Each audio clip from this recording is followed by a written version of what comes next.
दोस्तों आज हम एक्सप्लेन करने वाले हैं एक ऐसी मूवी जिसका रीमेक अजय देवगन लेकर आ रहे हैं और मूवी का नाम है शैतान। ये मूवी आपको जरूर पसंद आएगी, इसलिए आप वीडियो को भी लाइक कर दीजिए। हम चलिए कहानी शुरू करते हैं। तो मूवी की शुरुआत में हम एक आदमी को मरा हुआ चूहा पकड़कर अपने साथ ले जाता हुआ देखते हैं और वो घर जाकर एक बाउल में चाय पत्ती और मरे हुए चूहे को लेकर एक कमरे में चला जाता है। अब वो उसका क्या करेगा ये हमें आगे पता चलेगा। जिसके बाद सीन चेंज होता है आर्या नाम की लड़की पर जो अपने कॉलेज में होती है और उसके पापा अथर्व उसे लेने आते हैं। अथर्व एक पायलट है। अब कार में घर जाते हुए आर्या अपने पापा से कहती है कि उसका ग्रुप ट्रिप पर जा रहा है और वो भी जाना चाहती है, पर अथर्व इसके लिए मना करता है क्योंकि ट्रिप पर लड़के भी आ रहे थे। लेकिन आर्या ट्रिप पर जाने की जिद करने लग जाती है और घर पर भी यही डिस्कशन चलता है कि आर्या ट्रिप पर जाएगी या नहीं। इसके बाद आर्या के कहने पर अथर्व मान तो जाता है कि तुम ट्रिप पर चली जाना, पर एक शर्त थी कि आर्या के सारे फ्रेंड्स के नंबर उसको देने होंगे और आर्या जहाँ जहाँ जाएगी उसको वहाँ की लाइव लोकेशन शेयर करनी होगी। तब आर्या पहले तो मना करती है कि मैं ऐसा कुछ भी नहीं करने वाली, पर ट्रिप के कारण वो मान जाती है। फिर अथर्व कहता है कि अभी ट्रिप पर जाने में काफी टाइम है, तो जब तक हम साथ में अच्छा टाइम स्पेंड करने चलते हैं ना अपने फार्म हाउस पर। और अगले दिन ये सब अपने फार्म हाउस की ओर निकल लेते हैं और अथर्व की फैमिली में आर्या की माँ बीना है और एक बेटा भी है अंश। अब रास्ते में इन्हें भूख लगती है तो ये सब ढाबे पर रुकते हैं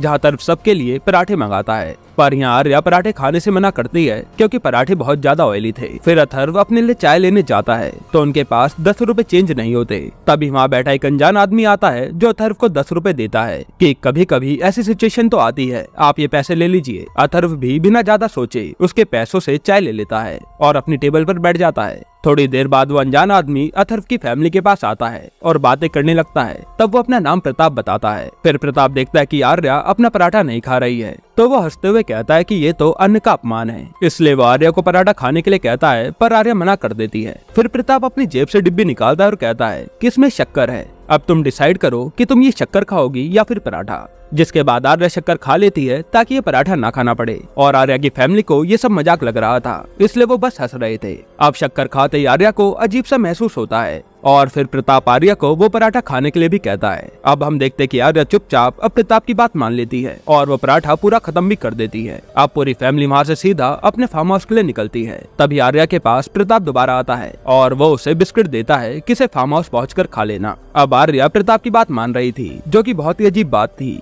क्योंकि आर्या तो अपनी फैमिली में से भी किसी की नहीं सुनती थी। अब इसके बाद फार्म हाउस पर पहुंचते ही आर्या सबसे पहले वही प्रताप का दिया बिस्किट खा लेती है, यानी प्रताप ने आर्या पर कुछ न कुछ तो जरूर किया है। फिर पूरी फैमिली अपने फार्म हाउस में एंजॉय करने लग जाती है और थोड़ी देर बाद आर्या की माँ बीना देखती है कि प्रताप तो इसके फार्म हाउस के बाहर खड़ा है, जो कि काफी अजीब बात थी कि वो इनके पीछे पीछे यहाँ तक आ गया। अब बीना जल्दी से ये बात अथर्व को बताती है और अथर्व प्रताप से मिलने जाता है। तब प्रताप कहता है कि उसका फार्म हाउस भी यहीं पास में है और आते आते उसकी गाड़ी यहीं खराब हो गई और फोन में ना तो नेटवर्क है और ना ही बैटरी, इसलिए वो अथर्व के फार्म हाउस का लैंडलाइन यूज करने के लिए पूछता है ताकि वो अपनी बेटी को हेल्प के लिए बुला सके। अथर्व को भी ये सब नॉर्मल लग रहा था, इसलिए वो उसे अंदर बुला लेता है। फिर प्रताप लैंडलाइन से नंबर मिलाता है पर फोन तो लगता ही नहीं और प्रताप यहाँ बार बार आर्या को ही देखने में लगा था कि वो अभी है कहाँ। फिर आर्या जब स्विमिंग पूल से अपने रूम में जाने लगती है तब प्रताप आर्या को अपने पास बुलाता है और यहाँ भी आर्या प्रताप की सारी बात मान रही थी और उसका अपने आप पर कंट्रोल ही नहीं था। यहाँ तक कि प्रताप आर्या के छोटे भाई अंश को भी डांट देता है जैसे प्रताप यहाँ इनके घर का सदस्य ही हो। अब बिना अथर्व से प्रताप को भेजने के लिए कहती है क्योंकि वो एक अनजान आदमी था जो उनके घर में घुस आया था और ये समय उनका फैमिली टाइम था। पर अथर्व कहता है कि थोड़ी देर की बात है, हम मदद ही तो कर रहे हैं। प्रताप नाश्ता करके चला जाएगा। यहाँ प्रताप और आर्या को देखते हैं जहाँ प्रताप के पूछने पर आर्या उसे सब कुछ बता देती है और ये सब लद्दाख ट्रिप पर जाने वाले हैं जिसके लिए उसके पापा मना कर रहे थे, लेकिन अब वो मान गए हैं। यानी आर्या ने प्रताप को काफी सारी पर्सनल बातें बता दी थी। तब प्रताप कहता है कि तुम किसी ट्रिप पर नहीं जाओगी और अब तुम मेरे साथ मेरे घर चलोगी। तभी अंश आर्या पर एक बॉल फेंकता है और ये देखकर प्रताप आर्या को कहता है कि इसको खींच कर मारो। तब आर्या ऐसा ही करती है और अंश के गाल पर चाटा लगा देती है जिसके कारण अंश रोने लगता है और वहाँ अथर्व और बीना आर्या को डांटते हैं कि अपने भाई को ऐसे कौन मारता है। तब आर्या कहते हैं कि ये तो मुझे अंकल ने करने के लिए कहा था। जिसके बाद अथर्व और बीना को प्रताप पर काफी गुस्सा आता है कि ये बाहरी आदमी ये सब कर रहा है। अब डिनर करते हुए प्रताप फिर से इनके पर्सनल मैटर में बोलने लग जाता है और अथर्व उसे चुप रहने के लिए कहता है। तब प्रताप कहता है कि मुझे तुम्हारी फैमिली के बारे में सब पता है और वो बताता है कि आर्या का एक बॉयफ्रेंड है, जिसे सुनकर अथर्व चौंक जाता है। फिर प्रताप आर्या से कहता है कि अपने बॉयफ्रेंड को फोन लगाओ और उससे ब्रेकअप कर लो। आर्या भी वैसा ही करती है और ये देखकर आर्या के घर वाले डर जाते हैं कि ये क्या हुआ। तब अथर्व प्रताप को घर से निकल जाने के लिए कहता है,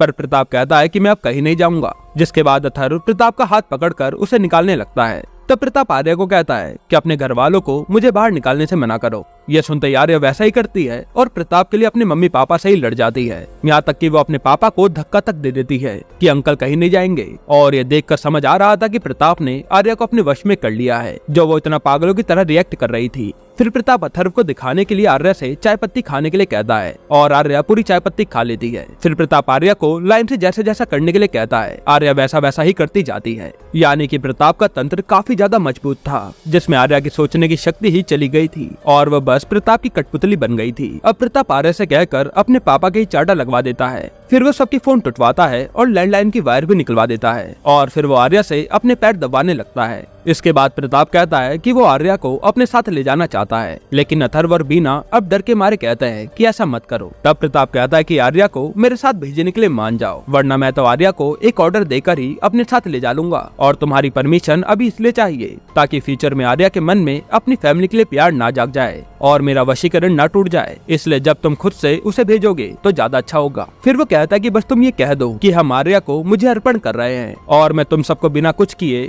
आर्या के साथ चला जाऊंगा। ये सुनते ही अथर्व मना कर देता है कि मैं अपनी बेटी को तुझे नहीं देने वाला, तुम हमारे साथ ऐसा क्यों कर रहे हो। तब प्रताप हंसते हुए कहता है कि मैं एक राक्षस हूँ, मुझे लोगों को तड़पता हुआ देखने में काफी मजा आता है। तभी वो आर्या को खींच के लात मारता है, जिसको देखकर अथर्व प्रताप को मारने लग जाता है। तब प्रताप आर्या से कहकर अथर्व पर ही हमला करवा देता है और फिर वह गुस्से में अंश पर हमला करने के लिए कहता है और आर्या भी अंश का सर फोड़ देती है। जिसके बाद बीना और अथर्व रोते हुए अंश की मरहम पट्टी करते हैं और उन्हें समझ नहीं आता कि वो अब क्या करे। तब रूम में अंश के पास एक फोन था, जिसे वो बैटरी न होने के कारण चार्जिंग पर लगा देते हैं। तब अंश के चोट लगने से बुखार भी आ गया था, तो ये दोनों नीचे प्रताप के पास जाते हैं और हॉस्पिटल जाने के लिए कहते हैं। पर प्रताप इन्हीं पर भड़क जाता है कि तेरे पति ने देख मेरा क्या हाल किया है और वो आर्या को एक चाकू लाने के लिए कहता है कि अब तेरे माँ बाप मुझे दोबारा मारने आए तो तू उन्हें मार दियो। फिर प्रताप अथर्व से जमीन पर नाक रगड़ने के लिए कहता है और अंश को बचाने के लिए अथर्व प्रताप के सामने जमीन पर नाक रगड़ता है। लेकिन ये सब देखने के बाद भी प्रताप को दया नहीं आती और वो आर्या को गाना बजाकर डांस करने के लिए कहता है, जहाँ आर्या नाच नाच कर पूरी थक चुकी थी। लेकिन प्रताप उसे रुकने के लिए कहता ही नहीं। फिर थोड़ी देर बाद जब स्पीकर की बैटरी खत्म होती है,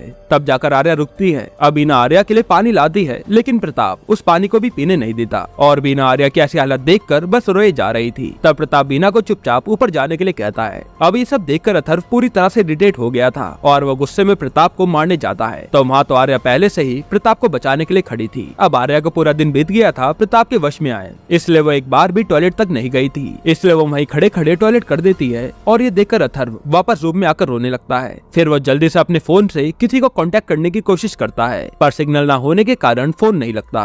जिसके बाद अथर्व कहता है कि मेरे ऑफिस बैग में मेरे ऑफिस का फोन है और शायद उससे बात बन सकती है। लेकिन नीचे तो प्रताप बैठा था। तभी प्रताप बीना को नीचे बुलाता है कि तुम मेरे सामने आर्या के कपड़े बदलो, पर बीना कहती है कि एक बार उसे नहाने दो क्योंकि वो काफी गंदी हो चुकी है। पर प्रताप आर्या को वही कपड़े खोलने के लिए कह देता है। तब आर्या भी वैसा ही करती है, जिसके बाद बीना काफी गिड़गिड़ाती है और प्रताप आर्या को दूसरे कपड़े पहनने के लिए कहता है। अब प्रताप आर्या को कहता है कि समय बीतता जा रहा है और ये लोग तुझे मेरे साथ नहीं भेज रहे, इसलिए वो इससे भी ज्यादा नीचे गिर जाता है और आर्या की फैमिली के साथ एक गेम खेलता है, जिसमें उन्हें अंश को 5 मिनट के अंदर छुपाना है और उसके बाद आर्या अंश को ढूंढ कर मार देगी। तब अथर्व और बीना जल्दी से अंश को एक जगह पर छुपा देते हैं और प्रताप आर्या को गुस्सा दिलाकर अंश को मारने के लिए कहता है। फिर आर्या जल्दी से ऊपर जाकर लॉक्ड रूम को तोड़ देती है क्योंकि उसे लग रहा था कि अंश उसी में होगा, पर अथर्व ने अंश को कहीं और ही छुपाया था, जिसको आर्या हर जगह ढूंढने में लग जाती है। इसी बीच मौका मिलते ही अथर्व नीचे अपने बैग से अपना फोन निकाल लेता है। फिर थोड़ी देर अंश को ढूंढने के बाद आर्या अंश को छत पर ढूंढ लेती है और तब बीना और अथर्व अंश को बचाने के लिए भागते हैं, लेकिन आर्या इन दोनों को ही बड़ी बुरी तरह से घायल कर देती है। तब अंश भी वहाँ से भागने लगता है, पर आर्या उसे पकड़कर नीचे फेंक देती है, जिसको देखकर ये दोनों जल्दी से नीचे जाते हैं और अंश की हालत काफी ज्यादा खराब थी। तब बीना कहती है ये अभी जिंदा है, इसे हॉस्पिटल ले जाना होगा वरना हम इसे खो देंगे। जिसको देखकर प्रताप कहता है कि मैं अभी आर्या के हाथों अंश को मरवा दूंगा। और अगर अंश को बचाना है और हॉस्पिटल ले जाना है तो आर्या मुझे अर्पण कर दो। यानी इन्हें कहना होगा कि आर्या को प्रताप को सौंप रहे हैं। तब अथर्व और बीना इतना ज्यादा टॉर्चर हो चुके थे कि उन्हें अंश को बचाने के लिए कहना ही पड़ता है कि हम आर्या को तुम्हें दे रहे हैं। फिर जाने से पहले अथर्व आर्या को गले लगाता है और चुपके से उसकी पैंट की जेब में फोन डाल देता है ताकि वो अपनी बेटी की लोकेशन ट्रेस कर पाए। जिसके बाद प्रताप आर्या को लेकर वहाँ से चला जाता है और फिर अथर्व बीना से अंश को हॉस्पिटल ले जाने के लिए कहता है और अथर्व का आर्या को रोकने के चलते एक हाथ काफी ज्यादा घायल हो चुका था। इसके बावजूद वो आर्या को ट्रेस करते हुए उसके पीछे जाने लगता है। अब यहाँ प्रताप को देखते हैं जो अपने अड्डे पर आता है और वहाँ तो प्रताप ने काफी सारी लड़कियों को अपने वश में करके अपने साथ रखा हुआ था जो प्रताप की हर बात मानती थी और प्रताप भी इनसे अपने हर तरह के काम करवाता था। वहाँ वो आर्या को सबसे मिलवाता है और कहता है कि ये सब तुम्हारी बहनें हैं और अब तुम भी इन्हीं के साथ रहकर मेरा काम करोगी। फिर अथर्व भी अब प्रताप की लोकेशन पर पहुंच जाता है और तभी वहाँ प्रताप के वश में हुई सारी लड़कियां अथर्व पर हमला कर देती हैं और उसे नोचने लगती हैं जिसके कारण वो उठ भी नहीं पाता। तब प्रताप वहाँ आता है और अथर्व उससे कहता है कि जब मुझे मरना ही है तो मैं आर्या के हाथों मरना चाहता हूँ। जो सुन प्रताप आर्या को बुलवाता है और जैसे वो आर्या से अपने बाप को मारने के लिए कहने वाला होता है तभी प्रताप खड़ा होकर आर्या के दोनों कानों में कैंची घुसेड़ देता है ताकि आर्या कुछ भी सुन ना पाए। जिसके बाद अथर्व प्रताप को पटक कर उसे बेहोश कर देता है और जैसे प्रताप को होश आता है और वो कुछ बोल पाता उससे पहले ही अथर्व प्लास से उसकी जबान ही निकाल लेता है। जिसके बाद दर्द के मारे प्रताप खूब तड़पता है क्योंकि अब वो कभी बोल नहीं पाएगा और आर्या के साथ साथ अथर्व ने वहाँ खड़ी सारी लड़कियों की जान बचा ली थी। अब यह सीन चेंज होता है 10 साल बाद का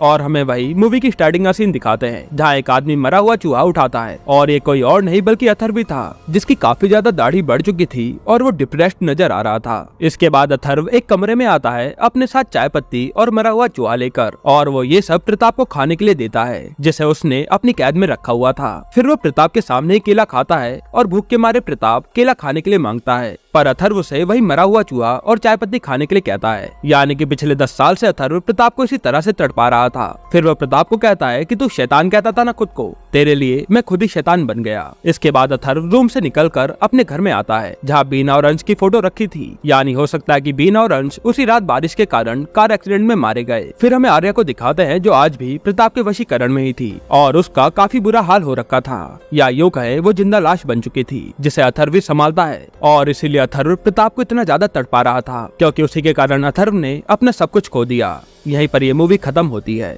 दोस्तों आपको ये मूवी कैसी लगी हमें कमेंट में जरूर बताइएगा। वैसे मैं अगर आपको एक छोटा सा रिव्यू दूं तो ये मूवी देखने के बाद ये आपके साथ काफी देर तक रहती है क्योंकि आप सोच में पड़ जाते हो कि एक आदमी इतना ज्यादा नीचे कैसे गिर सकता है। वैसे अगला एक्सप्लेनेशन आपको कौन सी मूवी या वेब सीरीज पर चाहिए हमें कमेंट में जरूर बताइएगा और अगर आपको हाल ही में आई एक कमाल की वेब सीरीज देखनी है तो आप ये वीडियो देख लीजिए।